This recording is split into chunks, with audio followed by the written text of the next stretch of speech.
आप देख रहे हैं लाइव इंडिया हर पल। झारखंड हाईकोर्ट ने राज्य भर में दुकानों में खुलेआम कटे हुए बकरे और मुर्गे की बिक्री के खिलाफ दायर जनहित याचिका पर सुनवाई करते हुए राज्य सरकार को कड़ी फटकार लगाई है। चीफ जस्टिस MS सोनक की खंडपीठ ने सरकार के जवाब को असंतोषजनक बताते हुए कहा कि विभाग केवल पत्र लिखकर जिम्मेदारी एक दूसरे पर डाल रहे हैं। अदालत ने स्वास्थ्य विभाग के अपर मुख्य सचिव को 2 महीने के भीतर मॉडल नियमावली तैयार कर पेश करने का सख्त निर्देश दिया है। बता दें कि झारखंड हाईकोर्ट ने राजधानी रांची सहित पूरे राज्य में खुले में बिकने वाले मांस और नियमों के उल्लंघन को लेकर राज्य सरकार के प्रति सख्त रुख अपनाया है।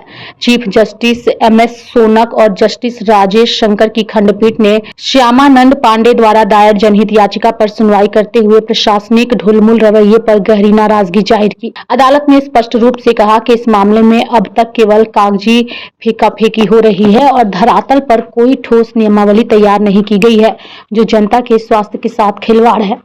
सुनवाई के दौरान खंडपीठ ने राज्य सरकार द्वारा दाखिल किए गए जवाब को पूरी तरह से अपर्याप्त और असंतोषजनक पाया। कोर्ट ने नाराजगी व्यक्त करते हुए कहा कि एक विभाग दूसरे को पत्र लिख रहा है, लेकिन समाधान की दिशा में कोई प्रगति नहीं दिख रही है। इसके बाद खंडपीठ ने स्वास्थ्य विभाग के अपर मुख्य सचिव को व्यक्तिगत रूप से इस मामले की निगरानी करने का आदेश दिया। अदालत ने सरकार को 2 महीने का समय देते हुए निर्देशित किया कि हर हाल में मॉडल नियमावली तैयार कर कोर्ट के समक्ष पेश की जाए। हाईकोर्ट ने सरकार से तीखा सवाल पूछा कि राज्य में फूड सेफ्टी रेगुलेशन 2011 का पालन सुनिश्चित करने के लिए अब तक क्या प्रभावी कदम उठाए गए हैं। प्रार्थी की ओर से अधिवक्ता शुभम कटारुका ने पक्ष रखते हुए कहा कि 19 दिसंबर 2025 को पिछली सुनवाई में उच्च अधिकारियों की मौजूदगी के बावजूद स्थिति जस की तस बनी हुई है।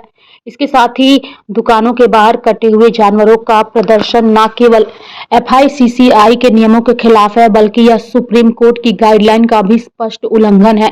प्रार्थी ने दलील दी है कि जब तक नई नियमावली नहीं बनती, तब तक पुराने नियमों को भी सख्ती से लागू नहीं किया जा रहा है। मामले की गंभीरता को देखते हुए अदालत ने अगली सुनवाई के लिए 22 जुलाई 2026 की तिथि निर्धारित की है। उल्लेखनीय है कि एकल पीठ ने जुलाई 2023 में ही स्लॉटर हाउस के संचालन और मांस बिक्री पर नियम बनाने का आदेश दिया था, जिसे अब तक अमलीजामा नहीं पहनाया जा सका है।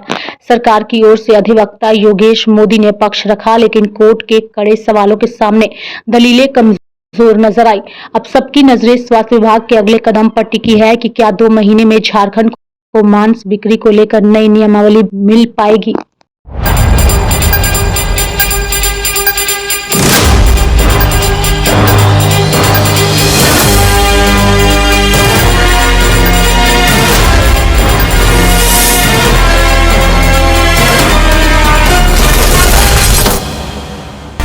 आप देख रहे हैं लाइव इंडिया हर पल।